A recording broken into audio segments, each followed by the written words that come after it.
Bonjour à tous, mes BG Galébé, ici le philosophe, le prince d'intelligibilité, le seigneur des lumens, l'archiduc du bon sens et tout ce qu'on sait, tout ce qu'on connaît, tout ce qu'on veut. Mes BG Galébé, aujourd'hui, méditation autour de Jésus. Je vais mettre ces images en background, en arrière-plan, pour l'ambiance mystique, christique. Aujourd'hui, comme je l'ai dit, méditation autour de la figure de Jésus-Christ. Je m'appelle Jules, comme Jésus, 5 lettres, ça commence par J, ça finit par S. Allons-y.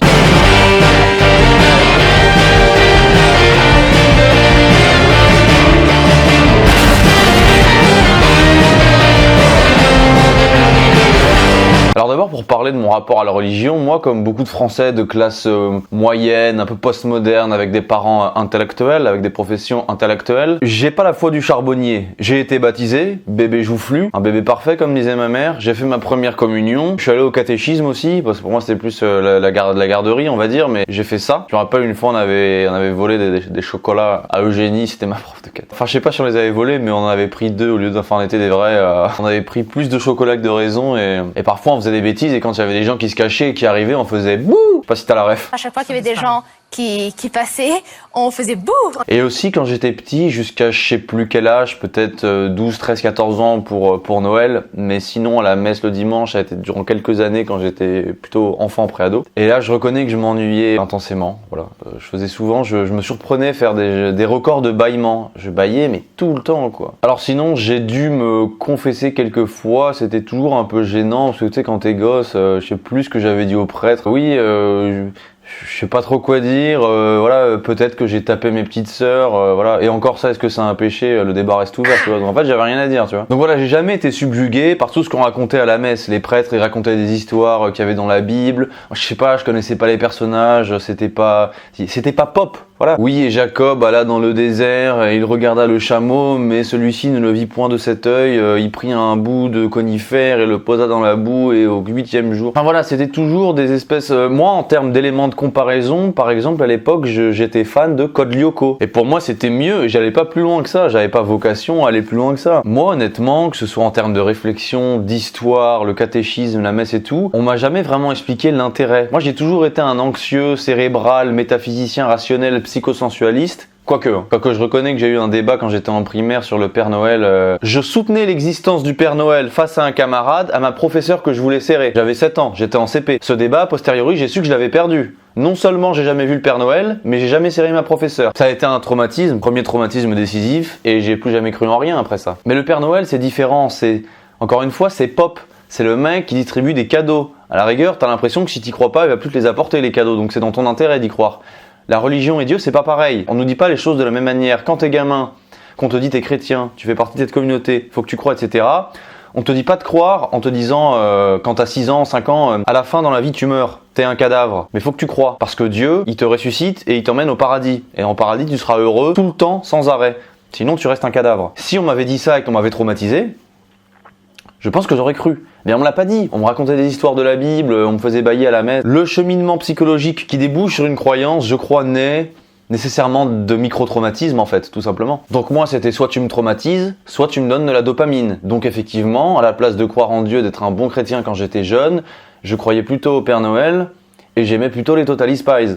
Bob l'éponge, Yu-Gi-Oh, Pokémon, des trucs comme ça. Et c'est ça aussi le postmodernisme, hein. Je veux dire, quand t'es gosse et que t'as le choix entre la religion et les dessins animés, la réalité de ta nature enfantine, elle se dirige, elle afflue vers les dessins animés nécessairement. Mais quand tu grandis, ton cerveau il a été matrixé par les dessins animés. Et c'est pas évident, après être passé par le postmodernisme de l'époque, de rejoindre la religion. Pas évident. Et moi, j'ai commencé à devenir mystique. Enfin, je l'ai toujours été un peu quand j'étais petit, quand j'étais bébé. Quand j'étais bébé, je pleurais tout le temps. J'avais des crises d'angoisse dès qu'on éteignait la lumière. J'avais l'impression de tomber dans les affres vertigineux du néant, quoi. Quand j'étais bébé, hein, ma mère me l'a dit, ma mère me l'a rappelé. Hein. J'ai toujours aussi dessiné des monstres. J'étais un Tim Burton. J'avais des cahiers de monstres quand j'étais petit. Je me rappelle, j'essayais d'inventer des armées et de créer des monstres en leur donnant des caractéristiques qui fait qu'ils étaient invincibles, des espèces de fungus, de champignons verts avec des grosses dents et des armes et tout ça, et de faire un boss des monstres avec des grosses griffes en métal. J'avais inventé un boss des monstres, je l'appelais Narnia, c'était une tortue avec des piquants, c'était un mélange entre Tortank et Hell Rider, tu vois, c'était un délire. Et des fois j'avais des angoisses quand j'étais petit, même quand j'avais 5-6 ans, je me posais des questions existentielles prolongées, approfondies, genre, effectivement, pourquoi il y a quelque chose et pas rien. J'ai resté longtemps comme ça. J'avais le démon en fait. Hein. Enfin, j'étais particulier. Et à 15 ans, je suis devenu parfaitement métaphysicien en lisant des écrits métaphysiques que j'aurais pas dû lire et en regardant des vidéos sur les sociétés secrètes et le clip de débunkage de Bad Romance de Lady Gaga qui m'a un peu matrixé sur les sociétés secrètes, sur le fait qu'il y a des gens puissants qui manipulent les choses et qui veulent tirer tout à leur avantage et qui incarnent le mal. Et les écrits métaphysiciens plus l'apparition des premières thèses complotistes quand j'avais 14-15 ans, hein, ça m'a complètement fait chavirer mon esprit et mon psychisme et je ne voyais plus que le mal partout hein, sur des panneaux. Enfin, ça je le parle dans mon ouvrage, hein, mon ouvrage à 720 si vous voulez, la généalogie de la galbe. Hein. Mais j'ai eu une période à 15 ans où j'étais plus moi-même, j'étais aliéné, j'étais dans un approfondissement spirituel intense. J'ai commencé également à avoir mes troubles obsessionnels compulsifs et je me rappelle que des fois quand dans des films je voyais cette espèce de dialectique du mal, de l'enfermement, je devenais sulfureux quoi. Je commençais à essayer d'interpréter les choses et d'avoir parfaitement raison et ça s'est fini par une crise d'une suée nocturne semi-dépersonnalisation dans ma chambre en regardant le rideau quand j'ai cru voir la silhouette de Jésus.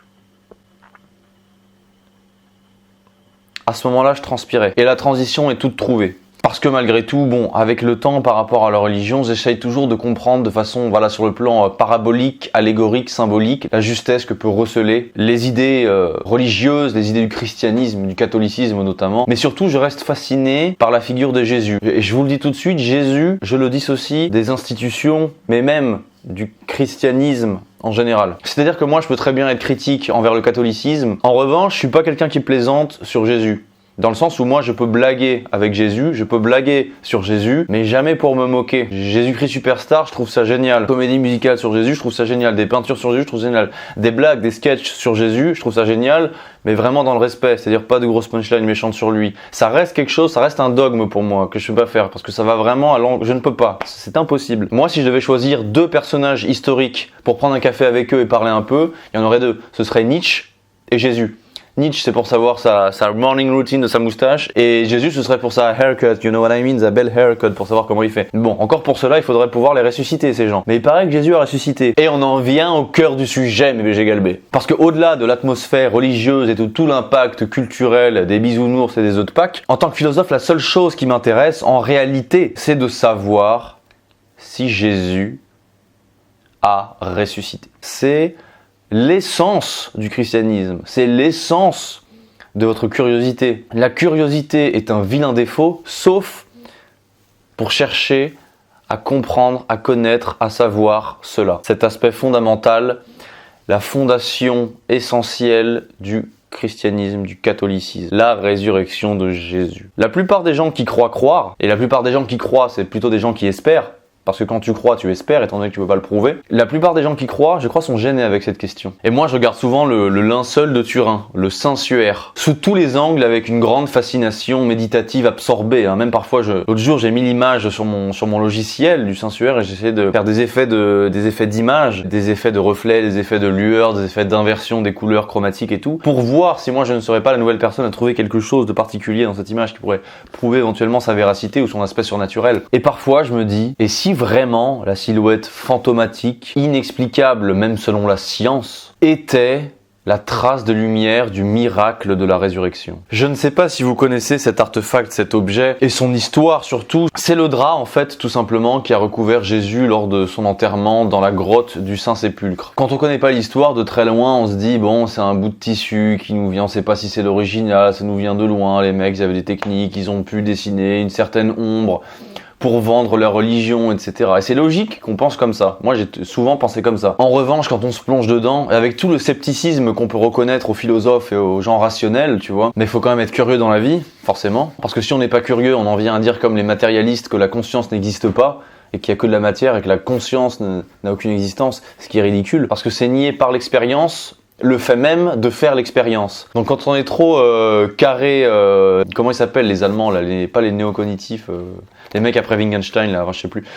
Quand on est trop carré, on en devient bas du front, tu vois. C'est ça aussi les artistes et les créateurs, c'est des gens qui sont, je crois, rationnels, mais intuitifs. Et l'intuitivité, c'est quand même une brèche dans la lourdeur de la rationalité, mais ça te prémunit aussi des délires marabouts, effet clochette, quoi. Bref, quand on se plonge sur cet objet, on se rend compte qu'il y a des tas de livres, des tas de documentaires, des tas d'études. C'est l'objet le plus analysé de tous les temps. T'as des tas de scientifiques et pas chrétiens, des scientifiques athées, des scientifiques juifs, donc pas des gens qui ont une accointance particulière avec le catholicisme, qui préféreraient même plutôt réfuter les idées chrétiennes. T'as déjà tas de gens qui s'y sont collés pour essayer de comprendre comment cette silhouette a pu s'inscrire. Parce que, je vous la fais de tête, j'ai pas l'histoire et les mots exacts, mais je crois que c'est au XXe siècle, t'as un mec qui a pris la photo, qui a mis en négatif, et on a vu parfaitement la silhouette de Jésus se dessiner sur le drap. Et depuis, t'as des équipes de scientifiques qui bossent des milliers d'heures dessus, et qui n'arrivent pas à comprendre comment cette silhouette a pu se dessiner. Et cette silhouette, quand tu la regardes, elle raconte l'histoire à travers la manière dont les clous ont été mis,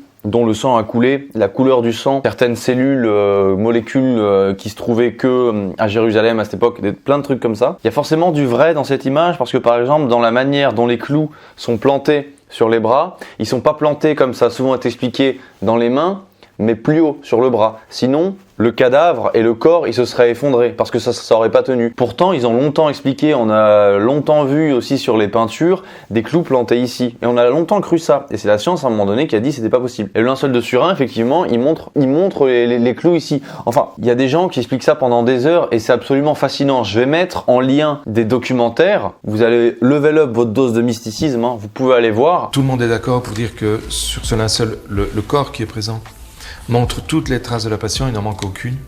En plus, mais c'est d'une précision, c'est hyper intéressant de voir que ce linceul contourne toutes les erreurs que l'histoire a faites par rapport à la mort du Christ. Et il donne l'exacte vérité, quoi. C'est évident, c'est clair. C'est la seule image au monde aussi précise que l'on ait. On n'a jamais eu ça nulle part ailleurs.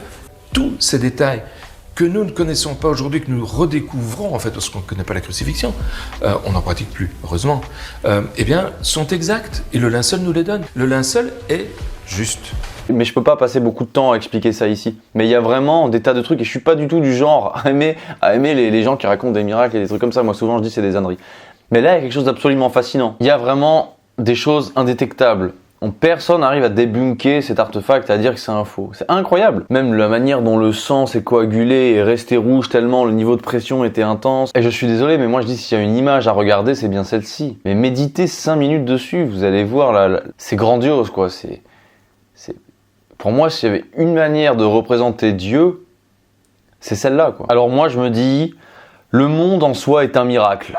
La surprise existentielle du quelque chose plutôt que rien, quand on se concentre sur ce fait, c'est déjà incroyable. Et en vrai, tout est possible. Alors est-ce que Dieu, la conscience, la nature, l'intelligence, le principe de vie inhérent au monde et en chaque cellule, a pu donner un peu de surnaturel au naturel, comme le philosophe a pu donner un peu de surromantisme au romantisme, et créer un halo de lumière révélateur pour persuader les hommes qu'il s'agissait d'un message véritable, en ayant choisi cet homme-là, Jésus, pour créer ce miracle. Il faut admettre et dire et comprendre qu'un miracle consistant à voir un halo de lumière verticale soulever un homme dans un drap et marquer ce drap de par cette lumière divino-surnaturelle n'est pas plus miraculeuse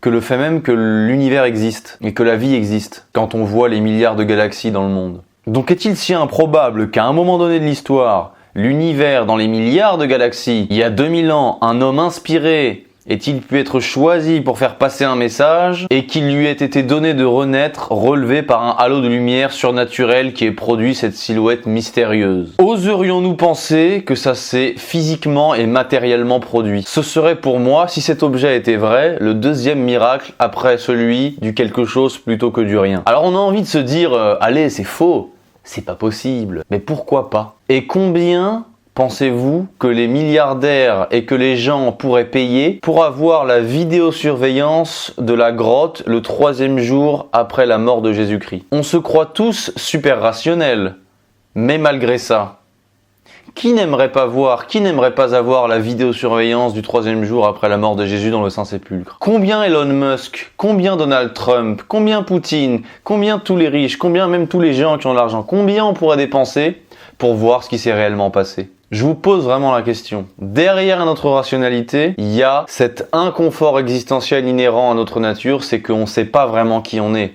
On ne sait pas vraiment pourquoi on est là, on ne sait pas vraiment d'où on vient, on ne sait pas vraiment ce qu'on est. Il y a une lumière en nous.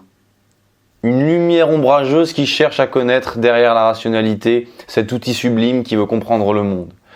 Et bien un peu de curiosité dans la rationalité, c'est être créatif, c'est être tolérant, c'est être un homme. Mais BG Galbé, le fait est si intriguant, obsédant, fabuleux, peut-être réel, nous aimerions savoir. Alors je me laisse le droit de me dire que peut-être. Mais BG Galbé, j'ai dit tout ce que j'avais à dire. Dites-moi en commentaire ce que vous en pensez. C'est un sujet pour lequel je demande particulièrement du respect. Galba tous, je vous dis à la prochaine. In nomine Patris Spiritus Sanctus. Amen.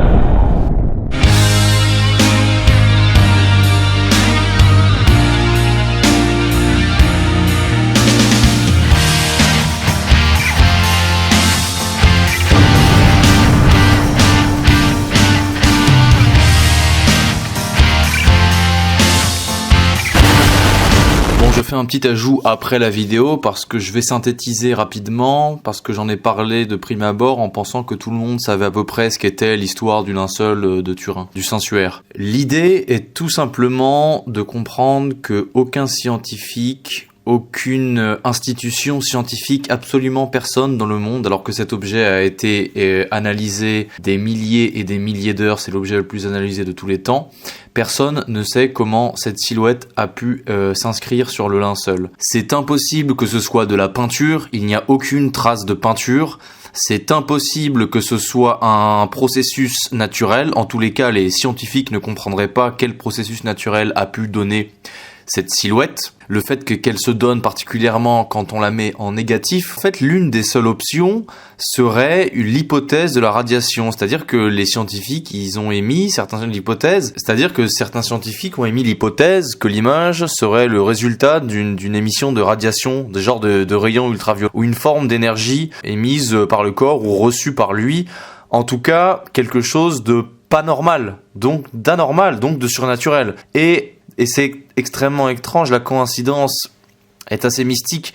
C'est l'un des seuls objets, c'est le seul objet de cette nature dont on n'arrive pas à définir comment cela a pu arriver. C'est pas une œuvre de faussaire ni rien. Et comme par hasard, c'est le seul objet dont on sait d'un point de vue de la légende qu'il a été soumis à un phénomène surnaturel. Donc logiquement, l'absence de justification plus la légende, ce qu'on appelle la légende mais qui pourrait être vrai, ça concorde. Et donc ça pourrait être ça. Une espèce de rayon lumineux qui a imprimé cette image-là dans le linceul. C'est extrêmement troublant. Voilà.